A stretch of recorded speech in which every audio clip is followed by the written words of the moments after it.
Hi everybody. This is Jasmine again. I'm a nursing student at JCC in Louisville, Kentucky, and today we're going to talk about catheterizations, cardiac catheterizations for peds. Before I get into writing on my handy dandy whiteboard, I want to talk to you guys about a little bit about cardiac catheterizations. So cardiac catheterizations are the golden standard for diagnosing and repairing a congenital heart defect. It can measure your O2 and your blood pressure in every single ventricle and is used to repair atrial and ventricular defects in infants. Now, some of our interventions, where's my pen? I'm always losing stuff. All right, so I just talked about the action and the use. Some of the interventions that we're going to have to do them right now. Nursing interventions are important.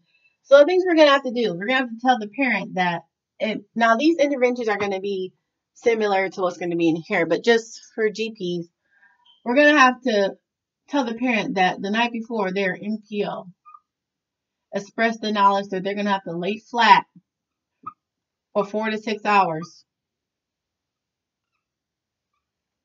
Another thing, our interventions include they can be on a regular diet.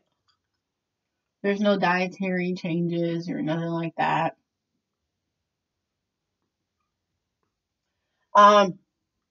So those are a few of our nursing interventions, and another one would be to know that, tell the parent before they have this procedure that this is a contrast dye. So we have to assess their allergies. If they are allergic to this contrast dye for cardiac catheterizations, they can go in anaphylactic shock, which can lead to sepsis and a slew of other problems. So we don't want that to happen. So pre-procedure, what are we going to do?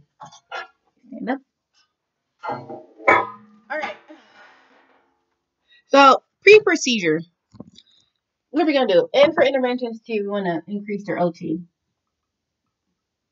Because we're inserting something into their femoral artery and we get it up to the heart, it can cause blood pressure changes and the heart can probably freak out and decrease O2 perfusion to the body. So we're going to increase their O2 via nasal cannula, or if they have to be sedated, a mask or something. But hopefully they don't have to be sedated. All right, so pre-procedure. One of the main things that we're going to do is we're going to do a neurological check. Let me move this chair. Oh my goodness. Okay, so we're going to do our neural checks. Our neural check is our 5 P's. Pain, pallor, paresthesia, pulselessness, and paralysis. Okay, so why would we do that? For one, let me get my little Iron Man toy. Let's say this is my kid and they're about to go get a cardiac catheterization. Not my kid, but I'm the nurse. What I'm going to do, I'm going to assess their legs. I'm going to go from dorsalis pedis to upwards. I'm going to assess, can you feel this? Yes, I can feel this. That's me assessing peristep, just to see that feeling in their legs. And I'm going to assess their pain. If they have pain near the insertion site, probably not going to do it. If they have infection near the insertion site, we're not going to do it. We're going to compare and contrast both legs before and after this procedure because we want a baseline, okay? And you want a baseline vitals. And the reason for that is because if you don't do your baseline, and let's say something happens in their vitals, you may think is normal. It really isn't normal. And you would have known that if you would have compared the before and after baseline, especially with their leg function. And also other stuff applies, their NPO the night before, stuff like that.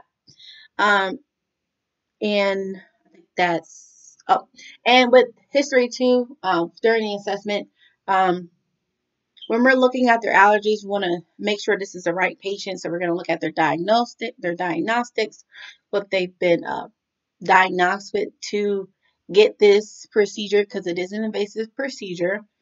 Um, and then we're going to look at meds that they're on, because the meds can interact with the, may interact with the contrast dye. We don't know, but the doctor does. And that's our job. I mean, sometimes nurses know, but it's just good to know. And that's our job, to assess allergies and diagnostics, and just a really good, thorough assessment. Okay. And to make sure if they have not previously had a surgery that can alter the blood pressure, like an abdominal surgery or something like that. Um, Post procedure is sort of the same. You're going to do the same stuff over again, except now, let's say this child, they're about to take this out. Okay, we did our assessment. We're doing great, right? When they take this femoral artery, this femoral, this, oh goodness, this catheter out, right? What we're gonna do is we're gonna apply pressure for 15 minutes. Okay, why are we applying pressure? Your femoral artery is a strong artery. That artery is pumping blood quicker out of, because it's an artery, it pumps blood out faster than if it was a vein. So that's why we want to keep pressure on that artery, okay, for 15 minutes. All right, and and then while you're looking too, after 15 minutes or during, you're going to assess if that child has a hematoma or a thrombosis, which is what you really don't want, because thrombosis can lead to a DVT, and that can lead to a PE, and then we have a respiratory problem that could have been prevented. Um, and with this too, they're going to have a pressure drainage, and it's going to be there 6 hours after, okay? To After that 15 minutes, they're going to apply pressure drainage to make sure this child does not bleed out. And because it is an invasive procedure, um, because of the invasive procedure and they're doing a pressure drainage, uh, we're going to assess the site for infection.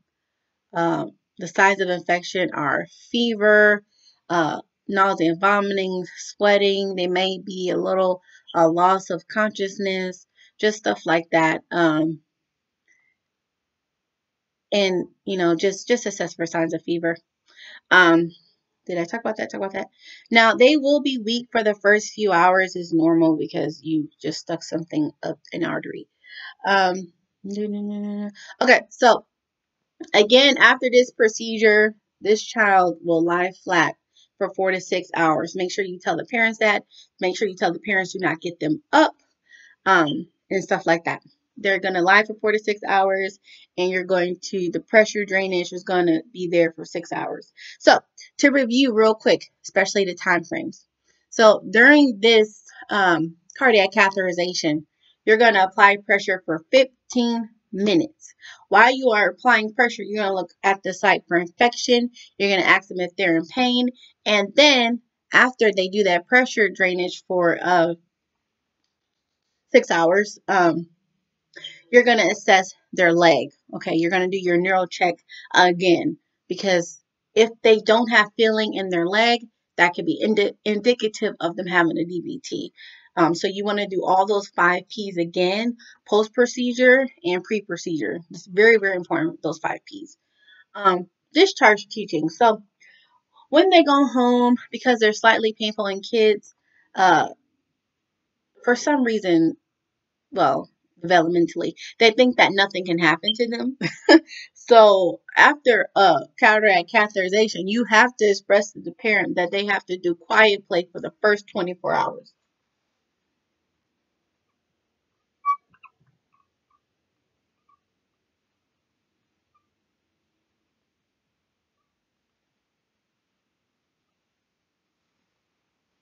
Why? They just had a major procedure done. That's why. And if you do that, that can prevent their chances of getting hematoma, infection, and thrombosis. And you want to monitor those signs too when they go home for the parent. A hematoma is uh, bruising. It's like blood pooling in that area. Thrombosis would be if they express leg or calf pain. And an infection at the site would be if it's inflamed, warm, and you have pus coming out. And now also with the contrast dye, can't spell today.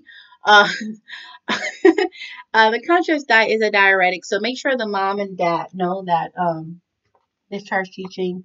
So signs and symptoms of infection. Sorry, I should wrote this down. Thrombosis,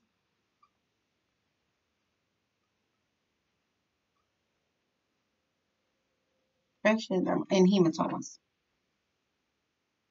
That's what we want to prevent. What was I about to say?